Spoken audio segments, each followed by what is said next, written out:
Hari ini saya sedang bersama Warkop.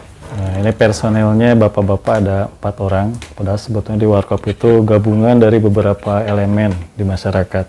Saya ingin mencari tahu nih sebetulnya Warkop itu apa, Pak? Karena masyarakat pahamnya Warkop itu adalah warung kopi. Bisa diterangkan, Pak, Warkop itu bagaimana, Pak? Singkatannya apa? Kemudian singkatannya apa itu Warkop? Sejarahnya bagaimana, Pak? Warkop itu lahir dari ini ya, dari makana lagi tempat nongkrong-nongkrong, kita beberapa orang nongkrong karena memang kita yang tergabung di Warkop itu orang-orang yang sangat peduli dan menginginkan Tasik ini lebih baik dari hari ini. Karena banyak persoalan-persoalan yang dipandang kawan-kawan itu luar biasa ininya, banyaknya. Makanya ada gagasan mendirikan tempat-tempat diskusi.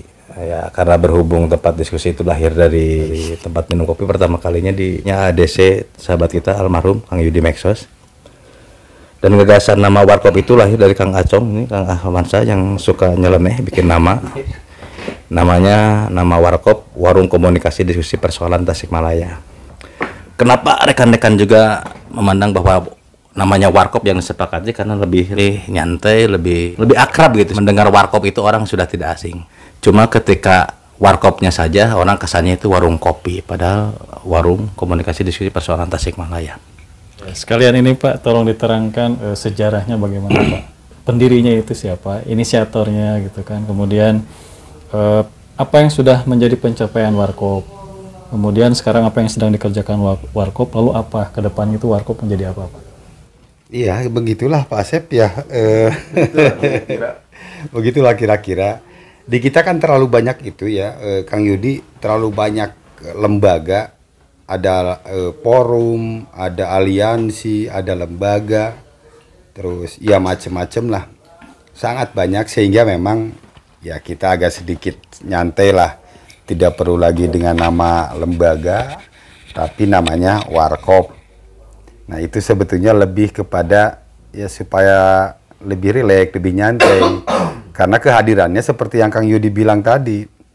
Gagasan-gagasan besar itu kadang-kadang bisa lahir dari sebuah ruang-ruang yang kecil. Ya seperti dalam WC itu banyak gagasan untuk menciptakan sebuah gerakan-gerakan besar diawali dari persoalan dari ruang-ruang kecil. Salah satunya adalah Warkop. Dari kebiasaan tadi ngopi. Kalau inisiasinya siapa ya inisiasinya adalah Tuhan. Nah kalau deklaratornya mungkin salah satunya Kang Yudi, ya kami yang ada di sini. Terus yang tidak hadir ada almarhum Kang Yudi Meksos, Pak Tatang Toke, Pak Dede Muharam, terus Yusen Arifin, dan lain-lain lah. Saat itu kita sepakat untuk membuat sebuah pembenahan-pembenahan walaupun memang sifatnya kecil, tapi mudah-mudahan berimbas besar. Dan kuncinya memang untuk berimbas pada sesuatu yang lebih besar itu, maka untuk membersihkannya kita sendiri harus bersih. Nah, kalaupun kita membicarakan persoalan-persoalan yang besar, kalau kitanya tidak bersih, maka jangan-jangan itu hanya diperalat aja, hanya menjadi sebuah kepentingan-kepentingan aja. Kalau menambahkan, ya intinya diawali dengan obrolan tadi, lahirnya sebuah diskusi-diskusi memang. Yang waktu pertama itu kita mengangkat persoalan tentang guru honorer yang belum mendapatkan perhatian optimal dari pemerintah, dan kita angkat sebagai sebuah persoalan yang notabene memang jasa guru honorer ini adalah sebagai pendidik yang mencerdaskan bangsa gitu. Tapi secara apresiasi mungkin mereka belum optimal, makanya kita mengangkat di diskusi pertama tentang persoalan guru honorer. Dan di diskusi itu lahirlah beberapa rekomendasi yang akhirnya dari pemerintah Kota Tasikmalaya ada apresiasi buat guru honorer walaupun belum optimal. Ya, artinya dengan rekomendasi itu menghasilkan suatu output yang memang sangat bermanfaat bagi guru honorer. Warkop is the best! Yes, yes, yes! Nah, untuk diskusi yang kedua kita mengangkat persoalan tentang rumah sakit di RSUD Dr. Soekarjo yang memang menurut beberapa informasi memang banyak persoalan. Kita angkat juga waktu itu di tempatnya di gedung aula DPRD Kota Tasikmalaya, dan seperti biasa memang melahirkan beberapa rekomendasi yang pada akhirnya di tahun ini juga kita berlanjut untuk memperbaiki RSUD Dr. Soekarjo Kota Tasikmalaya. Kenapa demikian ya? Karena mungkin masalah pelayanan kesehatan itu juga kan kewajiban negara ya, pelayanan dasar tentang kesehatan yang memberikan haknya kepada masyarakat untuk pelayanan kesehatan. Diskusi yang ketiga itu adalah masalah refleksi akhir tahun tentang Kota Tasikmalaya di Genah Calik yang memang dihadiri oleh Bapak Kapolres, Ketua DPRD, dari akademisi, praktisi hukum dan lain-lain. Di sini juga merefleksi bagaimana Kota Tasikmalaya yang diinginkan masyarakat. Intinya seperti itu output dari diskusi itu. Kemudian setelah itu diskusi yang keempat itu tentang kemiskinan, carut marut kemiskinan, karena menurut hasil itu masyarakat miskin di Kota Tasikmalaya di Jawa Barat itu nomor pertama ya. Bagaimana sampai terjadi demikian, padahal Kota Tasikmalaya itu boleh dibilang menjadi pusat priangan, kota priangan yang menjadi cermin dari kota-kota yang lain. Tapi kenapa predikat kota termiskin di Jawa Barat berada di Kota Tasikmalaya? Jadi diskusi-diskusi itu mengguar bagaimana permasalahan dan harus bagaimana kita menyikapinya sebagai masyarakat. Dan mungkin yang terakhir ini memang sedang lanjutan daripada diskusi yang kedua tentang RSUD. Bagaimana perbaikan pelayanan kesehatan buat masyarakat Kota Tasikmalaya khususnya itulah. Jadi memang kami bergerak dengan niatan yang tulus dan bersih untuk memperbaiki segala persoalan-persoalan yang ada di Kota Tasikmalaya. Dan mudah-mudahan dengan kawan-kawan yang berada di Warkop ini memberikan kontribusi buat masyarakat Kota Tasikmalaya ke arah yang lebih baik seperti yang rekan Kang Yudi bilang lah, seperti itu. Mungkin ada tambahan lagi? Ikut menambahkan, ini pendirian Warkop itu sebetulnya sudah 2 tahun sekarang. 1 Juni itu merupakan pertemuan awal kita dari beberapa orang. Tadi seperti yang dikatakan Kang Acong, ada beberapa penggagas di Warkop. Yang pertama, yang sekarang memang jarang aktif lagi itu Pak Dr. Asep Sofyan dari akademisi, karena memang Warkop itu dari beberapa elemen. Ada akademisi yang pada saat itu hadir itu Pak Dr. Asep Sofyan, Kang Asep Tamam, terus dari seni budayanya itu ada Kang Acong dan Kang Yusen Arifin. Dari advokasinya di praktisi hukumnya ada Pak Maiman, ada Pak Yudi Disnandi, dan ada Kang Dani Safari. Kemudian ada kawan-kawan dari aktivis lingkungan, organisasi, Kang Eeng dari Republik Air, Kang Asep Ligar dari Ligar, saya dari KPAB, termasuk Kang Herianto, termasuk Kang Tatang Toke dari Gapura, termasuk dari legislatifnya dari politisi itu pada Demo Haram. Alhamdulillah dari beberapa pertemuan diawali dengan Juni pertemuan itu kita melahirkan beberapa gagasan dan rencana. Salah satu yang diterangkan oleh Kang Eng tadi yang jelaskan bahwa Warkop itu cenderung ke area diskusi ilmiah, diskusi akademisi yang membahas tentang persoalan-persoalan Tasikmalaya. Tapi berhubung 1 tahun itu Warkop itu cukup vakum karena alasan pandemi. Salah satu faktornya itu barangkali alasan pandemi. Kita vakum di diskusi sampai diskusi keempat. Yang diskusi keempat itu tentang membahas tentang masalah kemiskinan. Nah, yang unik di Warkop itu selama melaksanakan diskusi itu seperti di YLC kalau di TV One. Kita menghadirkan beberapa narasumber dari tokoh-tokoh Kota Tasikmalaya, baik akademisi, praktisi hukum dan sebagainya. Salah satu contoh ketika Warkop mengadakan diskusi pertama tentang guru honorer, kita menghadirkan narasumber dari Rektor Universitas Perjuangan. Di samping ada dinas-dinas terkait, dinas pendidikan dan sebagainya. Yang kedua yang paling instan di Warkop itu menjadi narasumber itu Pak Nandang Suherman selaku penggiat anggaran yang selalu mengkritisi anggaran-anggaran baik kota, Jawa Barat, provinsi dan lain sebagainya. Dia menjadi kaliber lah setingkat nasional Pak Nandang Suherman. Nah, dari pertemuan-pertemuan itu sehingga melahirkan ada beberapa hal yang perlu disikapi, salah satunya tentang guru honorer. Pada saat diskusi itu melahirkan rekomendasi, dan setelah pasca diskusi kita mencoba memperjuangkan hak-hak guru honorer itu melalui audiensi dan beberapa pertemuan dengan dinas terkait dan pemerintah kota.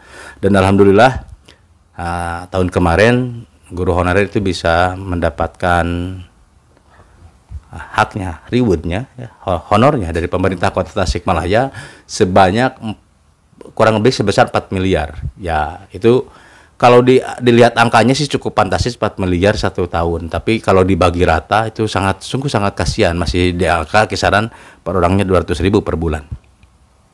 Nah, yang kedua tentang tentang diskusi tentang rumah sakit. Rumah sakit yang diselenggarakan pada bulan Oktober. Itu kita membahas persoalan-persoalan rumah sakit. Tapi ternyata tahun 2022 kali ini kenapa Warkop itu santer banyak ada di YouTube Warkop PSR RSUD jilid 1, jilid 2. Kita audien berkali-kali di ruang dewan. Itu karena kita melihat bahwa perkembangan RSUD, perbaikan di RSUD itu selama ini sungguh sangat mengkhawatirkan dan memprihatinkan. Karena kita melihat kalau seandainya itu RSUD dibiarkan berlalu-lalu seperti sekarang, insya Allah RSUD tidak akan lama dalam kacamata kami akan ambruk dan tinggal nama. Dan kami tidak mau itu, karena memang RSUD itu milik pemerintah kota, milik warga kota Tasikmalaya yang perlu kita selamatkan dan perlu kita bangun kembali supaya sehat dan bisa menjadi kebanggaan kota Tasikmalaya. Dan alhamdulillah dari beberapa upaya-upaya Warkop, baik melalui audien, diskusi dan sebagainya, itu melahirkan perbaikan di RSUD yang selama ini cukup signifikan walaupun memang masih jauh dari harapan. Dan kalau ditanya apa langkah Warkop ke depan, Warkop akan terus bergerak selama persoalan-persoalan di Tasikmalaya ini tidak terselesaikan baik oleh pemerintah atau tidak mau diselesaikan atau ada pembiaran dari pemerintah. Dan Warkop insya Allah sebatas kemampuan Warkop akan selalu siap untuk memperbaiki dan mewujudkan Tasikmalaya ke arah yang lebih baik. Menurut hemat kami Warkop itu unconceptable. Jadi kegiatannya tidak ada konsep, tergantung apa yang dibicarakan ketika kita kumpul, seperti halnya di warung kopi, gagasannya apa, tinggal action, bergerak gitu. Jadi unconceptable, nggak perlu harus diagendakan apapun itu. Apa yang dilihat bahwa Tasikmalaya ini tidak baik, menurut pikiran Warkop ini harus lebih baik, butuh pergerakan. Menurut hemat saya itulah Warkop gitu. Tanpa harus ada agenda apapun, kita bergerak, sepakat dalam riungan kita lakukan untuk membenahi persoalan. Satu itu. Kedua, Warkop di sini ada beberapa elemen masyarakat yang menurut saya ini cukup heterogen, baik dari karakternya pribadi masing-masing, baik dari organisasi ini sangat eksklusif, maksudnya bagus gitu. Sumbang secara pemikiran, lebih kooperatif, maksudnya lebih komunikatif, enak gitu cara berkomunikasinya, banyak masukan dari beberapa rekan itu lebih nyambung. Itu yang saya rasakan di Warkop. Satu lagi hal yang sangat menarik Warkop ini, yang saya sangat suka adalah akhlak. Ada beberapa pengalaman menurut saya bahwa Warkop ini diuji dari beberapa sumber yang akan merontokkan Warkop. Tapi ini akhlak ini lebih penting. Saya tertarik di sini. Ternyata komunitas ini jauh lebih baik dari beberapa organisasi yang lain. Itu saya insya Allah tawadu di dalam organisasi ini yang sangat fleksibel, walaupun heterogen. Menurut saya ini lebih asik lah untuk benar-benar judulnya Warkop memang seperti di warung kopi obrolannya. Unacceptable maksudnya tidak terlalu diagendakan, semuanya tergantung ada masalah apa, kita bergerak. Gitu. Ya menurut saya sih seperti itu. Asik lah. Yang lain yang mau bergabung dengan Warkop khususnya untuk kemajuan Kota Tasikmalaya, saya akan bergabung untuk kemajuan.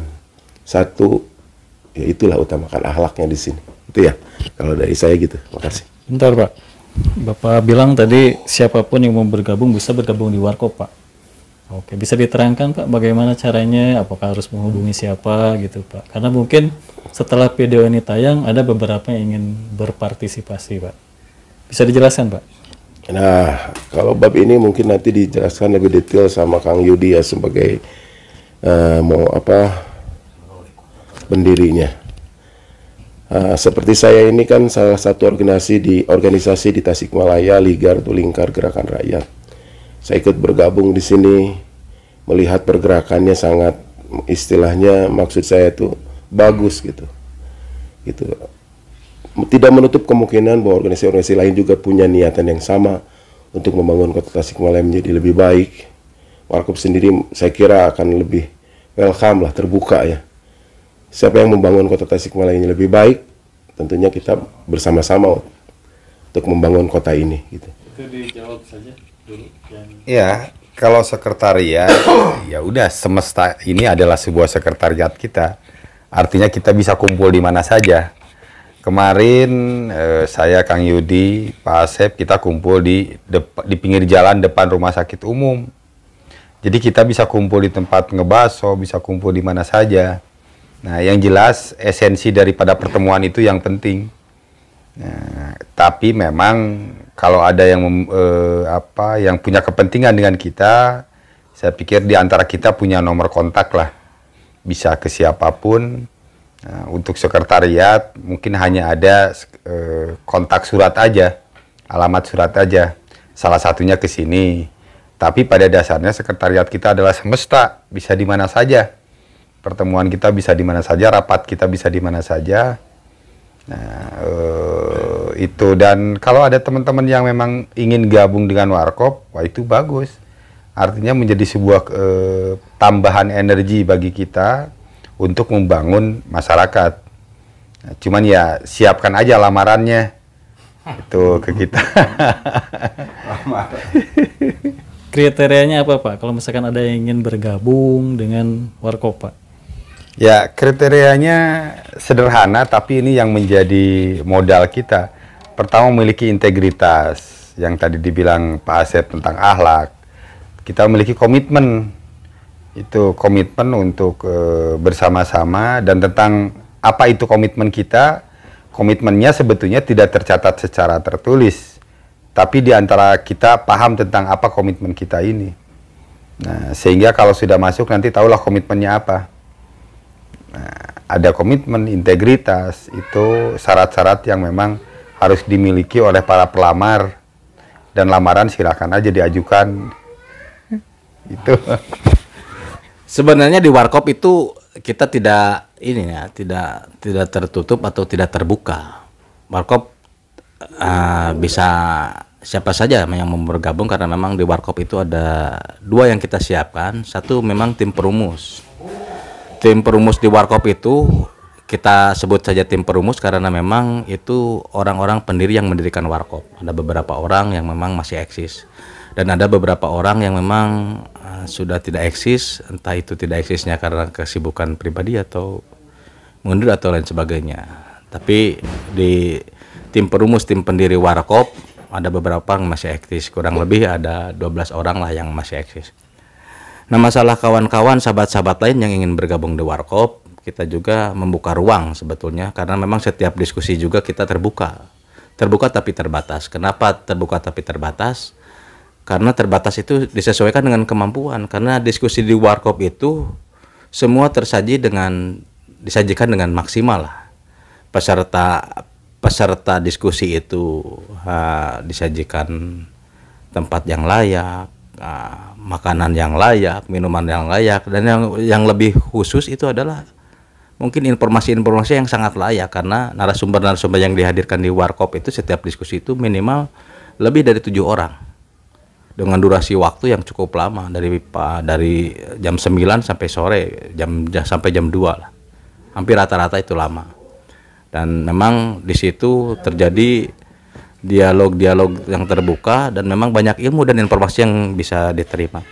Dan bagi rekan-rekan yang mau bergabung, ya silakan. Salah satu syaratnya itu ya punya semangat yang sama, punya motivasi yang sama. Yang paling penting itu harus berkarakter dan berintegritas. Itu salah satu catatan di Warkop, itu harus orang-orang yang memang mengabdikan dan menyiapkan diri untuk pengabdian terhadap perbaikan Tasikmalaya. Mungkin itu. Saya kemarin kan sebagai masyarakat Pak mengikuti langsung pergerakan Warkop Pak. Ya. Nah, saya cukup terkejut juga ketika ada 2 petinggi di Kota Tasikmalaya yang mereka itu sangat mengapresiasi kinerja Warkop Pak. Pertama Bapak Wali Kota, dia mengapresiasi Warkop. Kemudian Bapak Kepala Kejaksaan Negeri Kota Tasikmalaya pun sama Pak.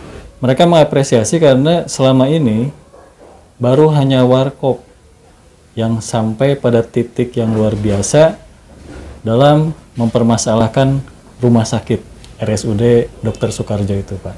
Berapa banyak SM di sini, gas dan sebagainya, belum ada yang berani seperti Warkop. Itu yang saya sudah 1 tahun 10 bulan.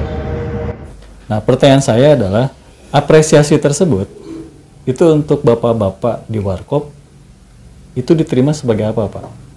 Atau misalkan ada bentuk tanggung jawab untuk kelanjutannya bagaimana Pak? Kalau kami melihat sebuah penghargaan itu hal yang biasa. Kami tidak bisa membedakan masalah dia menghargai atau bahkan mencemooh langkah kami. Bagi kami cemoohan dan penghargaan itu hal biasa yang memang ya disyukuri saja. Kita enjoy saja, mau kita mau dibully ataupun karena memang ada beberapa orang juga barangkali karena pergerakan Warkop ini tidak terlepas dari pergerakan perlawanan terhadap kebiasaan buruk, kebiasaan salah yang memang sudah menjadi tradisi, wabil khusus masalah-masalah yang kita tangani di Rumah Sakit RSUD Dr. Soekarjo yang notabene itu permasalahan lama yang terus berlarut sampai sekarang hingga diperlukan ada sebuah gerakan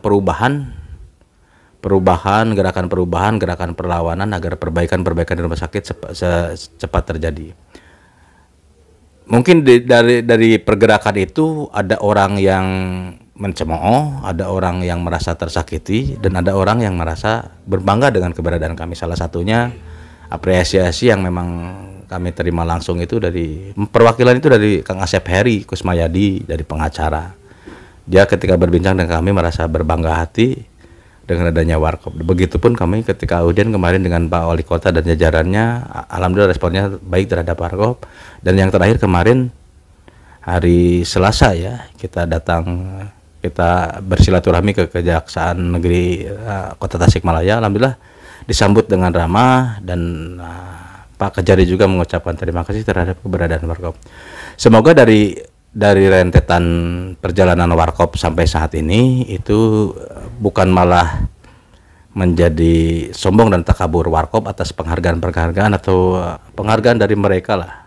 Dari mereka orang-orang yang memang punya jabatan di Kota Tasikmalaya. Tapi mudah-mudahan dengan adanya mereka ucapan terima kasih dan rasa bangga mereka ke Warkop bukan malah membuat sombong, tapi membuat langkah Warkop ke depan itu semakin tertata, semakin rapi dan semakin santun, tapi tanpa melupakan sikap tegas terhadap perlawanan yang perbuatan yang dianggap Warkop itu menyalahi aturan. Dan yang terakhir yang saya ingin sampaikan bahwa alhamdulillah 1 bulan ke belakang juga Warkop pernah ada testimoni dari guru-guru honorer ucapan terima kasih. Ya, kita pun sangat senang ketika melihat guru-guru berbangga terhadap keberadaan Warkop karena memang kita ikut berbahagia ketika guru honorer itu mendapatkan apa yang mereka harapkan. Saya Indah Hindasa, bekerja sebagai guru di SD Negeri 1 Purbaratu, Kecamatan Purbaratu, dan alhamdulillah saya sudah lolos ASN P3K tahap 1. Terima kasih kepada Warkop yang telah mengawal GTKHNK dari awal. Alhamdulillah dengan adanya dukungan serta pengawalan dari Warkop, kesejahteraan untuk honorer sudah bisa kami terima dan pengawalan juga untuk P3K. Alhamdulillah. Terima kasih Warkop, mudah-mudahan Warkop terus jaya, mudah-mudahan Warkop terus menyelesaikan permasalahan khususnya di Kota Tasik. Saya dari awal sama Bu Indah mengenal Warkop. Warkop adalah komunitas yang membantu kami, khususnya guru honorer, untuk memperjuangkan kesejahteraan. Dan hasilnya sudah kami rasakan, sudah kami nikmati. Menurut Ibu, warkop dibutuhkan nggak Bu oleh masyarakat? Sangat dibutuhkan sekali karena memang dengan warkop saja kami bisa menyampaikan apa yang menjadi keluh kesah kami khususnya guru honorer.